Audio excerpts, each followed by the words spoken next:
In this video we're going to talk about brush washers. This is another tool that, although not strictly necessary, is going to help us to clean and keep our brushes in a good shape. Here we're going to see how it works, why and how we should use it. We're going to describe its anatomy, what types and what materials we can normally find on the market, and at the end we're going to see some alternative in case we don't want to get one. Cleaning our brushes is an activity that, like it or not, we have to do many times. We're going to do it when we finish painting before we store our brushes in a drawer, and we are also going to do it while we are painting. Because we want to use that brush with a different color, or just because it's too soaked with paint and we can't use it correctly anymore. And this is the reason why in our working space we want to have at least one brush washer. A brush washer at the end is a small tank that we're going to fill with turpentine or any other solvent that we can use to clean our brushes. They are normally available in different sizes, starting from the smallest that can be filled with 200 milliliters of solvent up to the biggest that in some cases can also reach 2 liters. It works as a sediment tank. This means that the pigment of the paints that we're going to leave inside the solvent when we wash our brushes are going to sediment, sinking to the bottom. We want this to happen because our target is to wash our brushes every time in a clean solvent, and in this way we can use the same turpentine for a quite long time if we top it up every now and then. Of course, after some time we want to change it because the concentration of the other mediums coming from the paints is going to increase, and the solvent becomes less efficient and losing its washing capability.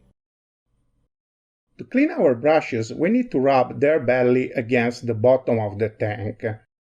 And if there we're going to find a sediment, it's not going to work.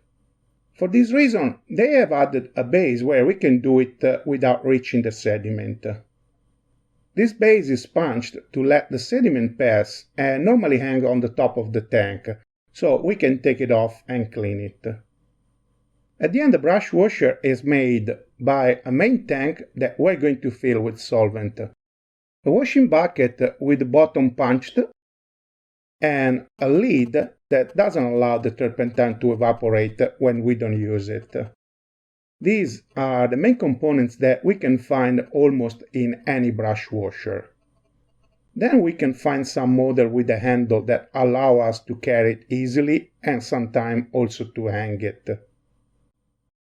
There is another part that, in my opinion, is really useful, and it's what we will call the brush holder.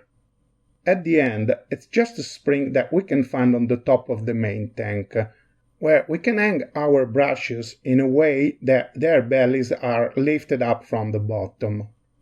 Unfortunately, not all the brush washers have one. If the belly reaches the bottom, its bristle will bend, and if we leave it there for some time, the belly shape is going to change permanently, and we can't use this brush anymore. I find this item very important because not always when we have finished we have the time to clean our brushes immediately.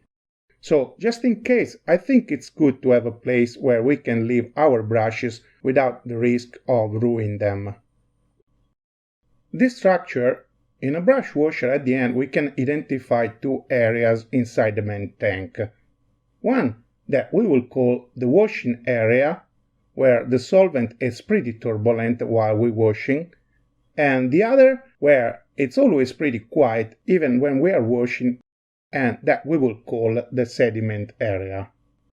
Normally, this type of brush washer needs to be filled with a good quantity of turpentine that may go from 400 milliliters for the smaller up to 2 liters for the largest. If we don't want to use all this solvent in one time, we may choose another type that has the structure of a small bucket that we can fill with more or less 200 milliliters of turpentine.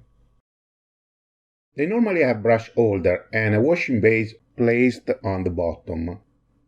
But very few of them have a lid, so if we let them stay there for some time, the turpentine inside is going to evaporate. So in this case, better we choose an odorless turpentine and we use them in a room with a good ventilation. There are different companies doing brush washer on the market, and they all have their own design with pros and cons. Some are good for sedimenting and others are better when we have to clean them. The best material that we can find on the market is the 304 stainless steel, also known as 1810. Normally these are the most resistant, but a little heavy. If we want something lighter, we can choose the aluminum. Actually, I got 3 of them, and they are just fine. I bought one more than 15 years ago. I've seen them made also in zinced steel, but I'm not sure if they can last for a long time. If you don't want to buy one, we can use some alternative. For example, we can get a couple of jars, one small and one big. We're going to use the big one as sediment tank and the small one for washing. When we have to clean our brushes, what we are going to do is to pour a little bit of turpentine out from the big into the small one. Do our cleaning, and then we're going to put it back in the big one. We can also use a single jar where we're going to put on the bottom an empty tuna can where preliminary we have made some holes.